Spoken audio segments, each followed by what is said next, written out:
శ్రీమాత్రే నమః. శ్రీ గురుభ్యో నమః. దైవానుగ్రహం భక్తి ప్రేక్షకులకు నమస్కారం. నేను మీ దేవులపల్లి బాలచంద్ర శర్మ. నేను మీ ఛానల్కి కొత్త అయి ఉండొచ్చండి. వేరే ఛానల్స్లో మేము ఆస్ట్రాలజీ గురించి చెబుతూ ఉన్నాము. గోచార రీత్యా సెప్టెంబర్ 25వ తారీఖు నుండి అక్టోబర్ 8, 9వ తారీఖు వరకు, అంటే మనం సాధారణంగా మాస ఫలితాలు చూసుంటాం కదా, అందులో భాగంగా ఇప్పుడు మనం పక్ష ఫలితాలు చెప్పుకుంటూ ఉన్నాం. ఈ యొక్క 15 రోజుల్లో గ్రహ సంచారం ఎలా ఉంది, ఈ యొక్క గ్రహ సంచారాల్లో భాగంగా ద్వాదశ రాశుల వారికి కూడా ఎలా ఉండబోతుంది, వాళ్ళు ఏ దేవతారాధన చేస్తే మంచిది, ఏ మంత్రం చదివితే మంచిది, ఎలాంటి రెమెడీస్ తీసుకోవాలి, ఏ మంత్రం చదువుకోవాలనే విషయాన్ని ఇప్పుడు మనం తెలుసుకుందాం. శ్రీమాత్రే నమః. శ్రీ గురుభ్యో నమః. తదుపరి మకర రాశి. మకర రాశి వారికి సంబంధించి సెప్టెంబర్ 25వ తారీఖు నుండి అక్టోబర్ 9వ తారీఖు వరకు ఎలా ఉండబోతుంది, ఈ గ్రహ సంచారాల రీత్యా వీళ్ళు ఎలాంటి పరిస్థితులను ఎదుర్కొంటారు అనేటువంటి విషయాన్ని ఇప్పుడు మనం చూద్దాం. విడివిడిగా డిపార్ట్మెంట్ వైజ్గా మనం చూసుకుంటే, ఈ యొక్క మకర రాశి వారికి 2వ ఇంట రాహుగ్రహ సంచారం ఉంది. రాహు ఎప్పుడు కూడా మీకున్నటువంటి స్టేటస్ గురించి, డబ్బు గురించి తప్పుగా ప్రాపగండా చేస్తారు. మీకు ఏమీ లేనటువంటి పరిస్థితుల్లో ఉన్నా అద్భుతంగా ఉన్నట్టు, అద్భుతంగా ఉంటే చాలా దీనమైన పరిస్థితుల్లో ఉన్నట్టుగా ప్రాపగండా చేస్తాడు. 3వ స్థానము శనిగ్రహ సంచారం చేయడం వలన 3rd హౌస్ ఎప్పుడు కూడా మిస్కమ్యూనికేషన్ చేసేటువంటి కారణాలు ఎక్కువగా ఉంటాయి. మీరు ఒకటి చెప్తే అవతల వాళ్ళు ఇంకోటి అర్థం చేసుకునే అవకాశం ఉంది. అలాగే 6వ స్థానంలో గురుగ్రహ సంచారం. ఈ గురు అనేటువంటి వాడు ఉద్యోగస్తులకు కారకుడు. అలాగే 6వ స్థానంలో గురుగ్రహ సంచారం ఉండడం వలన ఇండిసిప్లైన్డ్గా, కొన్నిసార్లు డిసిప్లైన్డ్గా ఉండేవాళ్ళు కొన్ని సందర్భాల్లో ఇండిసిప్లైన్గా బిహేవ్ చేసి కొన్ని ఇబ్బందులు పడతారు. ముఖ్యంగా ఉద్యోగస్తులు బాగా ఇబ్బంది పడే అవకాశం ఉంది. అలాగే 8వ స్థానం నందు శుక్రుడు కేతుగ్రహ సంచారం. 8th హౌస్ పరివర్తన సంబంధితమైనటువంటిది. మీ భార్య వల్ల భర్త కానీ, భర్త వల్ల భార్య కానీ కొన్ని అలవాట్లు మార్చుకోవడం, కొన్ని రకాలైనటువంటి పోకడలకు పోకుండా ఉండడం, కాస్త ప్రిఫరెన్స్ మీకు ఇచ్చి పనులు చేసేటువంటి అవకాశం ఉంది. అలాగే ఫైనాన్షియల్ స్టేటస్ విషయంలో కానీ, ఏవైనా సరే డబ్బు సంబంధించిన లావాదేవీలు కానీ, అకౌంట్ డిపార్ట్మెంట్లు కానీ, చార్టెడ్ అకౌంటెంట్ డిపార్ట్మెంట్లు కానీ, ఇవన్నీ కూడా చాలా అద్భుతంగా ఉంటాయి. వీరందరూ కూడా సిబిల్ స్కోర్స్ మెయింటైన్ చేయడం, లోన్స్కి వెళ్తే లోన్స్ అన్ని కూడా ప్రాపర్గా రికవర్ అవ్వడం, ఇవన్నీ కూడా జరిగే అవకాశం ఉంది. అలాగే ముఖ్యంగా చూసుకున్నట్టయితే ఈ మకర రాశి వారికి సంబంధించి దశమ స్థానమునందు సూర్యుడు, బుధుడు. ఈ దశమ స్థానంలో సూర్యుడు, బుధుడు, బుధాదిత్య యోగం అనేటువంటిది చాలా మంచి విషయం. వాస్తవంగా నవమ స్థానమునందు ఈ బుధాదిత్య యోగం ఉండడం చాలా మంచి విషయం. దశమ స్థానం కాదు, దశమ స్థానంలో కుజుడు ఉన్నాడు.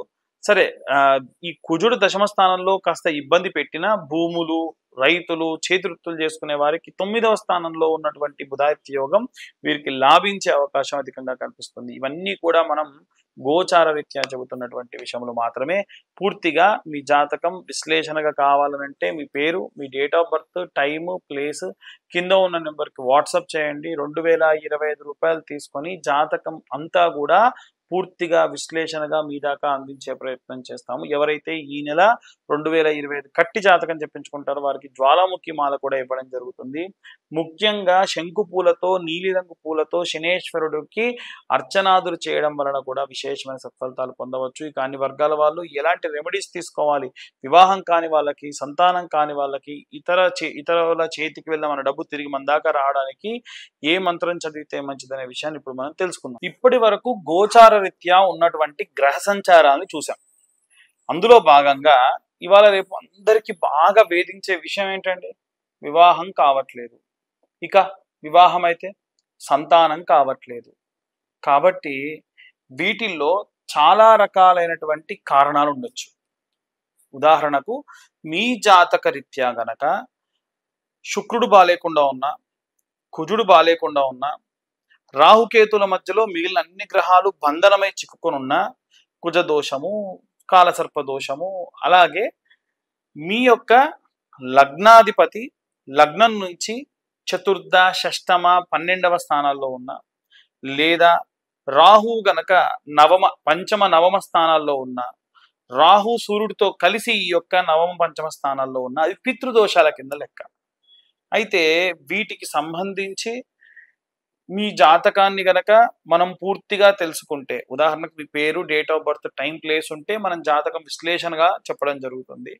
అలా నేను ఒక రూ. 2025 తీసుకొని జాతకం అంతా కూడా చూసి నిజంగా మీ జాతకంలో ఏమన్నా పితృదోషాలున్నాయా? ఏవైనా జాతక సంబంధిత దోషాలున్నాయా? కాలసర్ప దోషాలున్నాయా? దానికి ఎలా రెమెడీస్ చేసుకోవాలి? నేను ఇప్పటి వరకు ఎంతమందికి జాతకం చెప్పినా, నేను ఎవరికైనా ఏమైనా పూజలు చెప్పినా, నా దగ్గర పూజ చేయించుకోండి అని నేను ఎవ్వరికీ చెప్పలేదండి. ఎందుకంటే వారిష్టం. వారికి తెలిసిన పురోహితులు ఉంటారు. వారి బంధువుల్లో తెలిసిన వాళ్ళు ఉంటారు. కాబట్టి ఎక్కడైనా చేయించుకోండి. కాకపోతే పద్ధతిగా చేయించుకోండి అని చెప్తానంతే. ఇప్పుడు సర్పదోషములుంటే నవనాగులకి, నవగ్రహాలకి పూజ చేసి, సుబ్రహ్మణ్యేశ్వర స్వామికి అభిషేకం చేసి, అలా అభిషేకం చేసిన నీళ్లతో మీకు అపవృత స్నానం ఆచరింపచేసి, హోమాది క్రతువులు చేసి, జపాలు చేసి, దానాలు ఇవ్వడం వల్ల దోషం పోతుంది, సర్పదోషం. పితృదోషాలుంటే మోక్ష నారాయణ బలి అనేటువంటి ఒక కార్యక్రమం ఉంటుంది. అది గోకర్ణ క్షేత్రంలో ఉంటుంది. ఎవరైతే ఈ యొక్క దోషం ఉన్న వాళ్ళు స్వయంగా నేనే అక్కడ ఉన్నటువంటి అంటే ఇక్కడ ఎవ్వరు కూడా అర్చకులు అక్కడికి వెళ్ళి పూజ చేయడానికి కుదరదండి.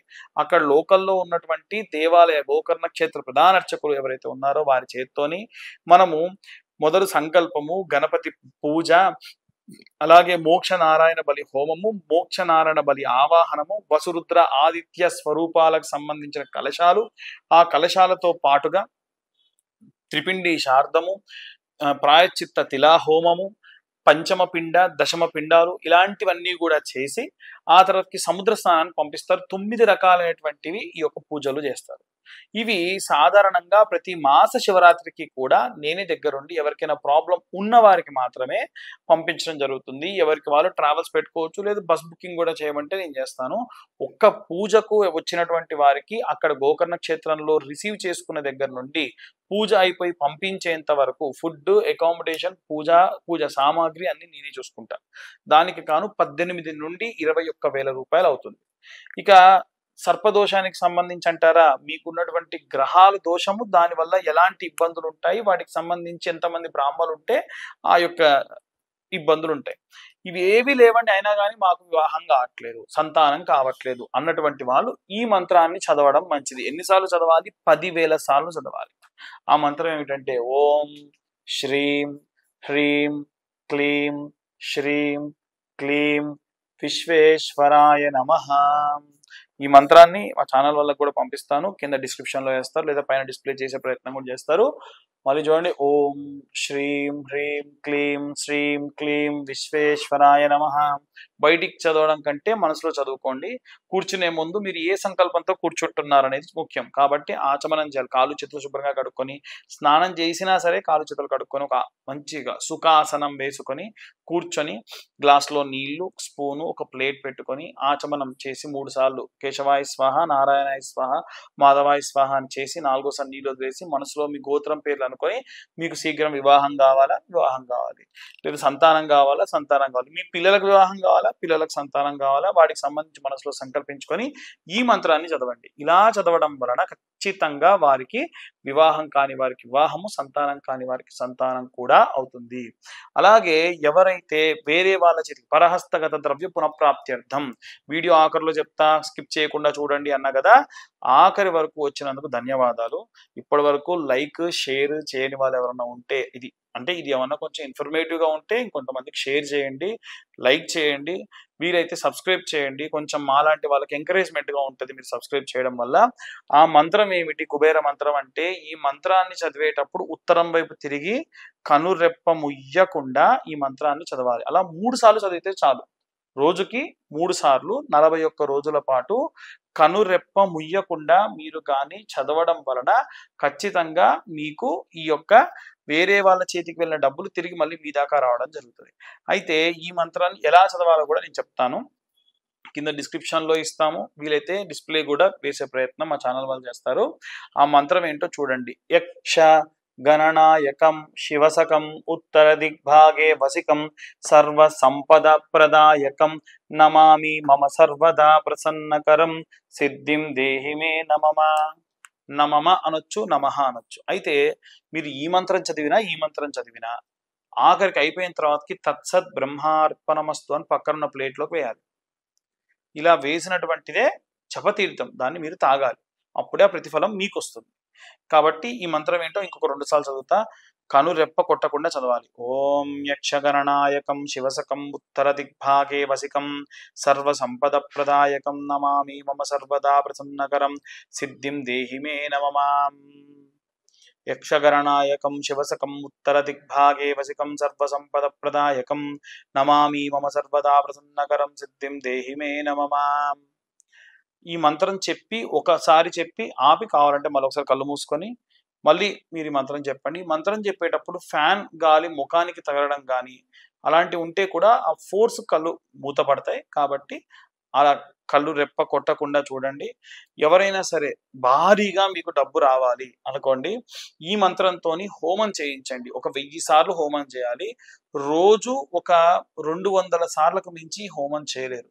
ఎందుకంటే కూర్చున్న అర్చకుడు కూడా వీలైనంత తీక్షణంగా అగ్నిని చూస్తూ వేయాలి. కాబట్టి కనురెప్ప కొట్టొచ్చు, హోమానికి తప్పు లేదు. కానీ వీలైనంత వరకు కనురెప్ప మూయకుండా అతను హోమం చేయాలి. కాబట్టి రోజుకు 200 హవిస్సులు వేస్తూ 5 రోజుల పాటు ఈ హోమం చేయడం వల్ల ఎవరైనా సరే భారీగా ధనం రావాల్సినటువంటి వారు మళ్ళీ మీ దాకా ధనం రావడం జరుగుతుంది. ఆసక్తి కలవారు మాతో చేయించుకోవాలనుకుంటే కింద ఉన్న నెంబర్కు కాంటాక్ట్ చేయండి.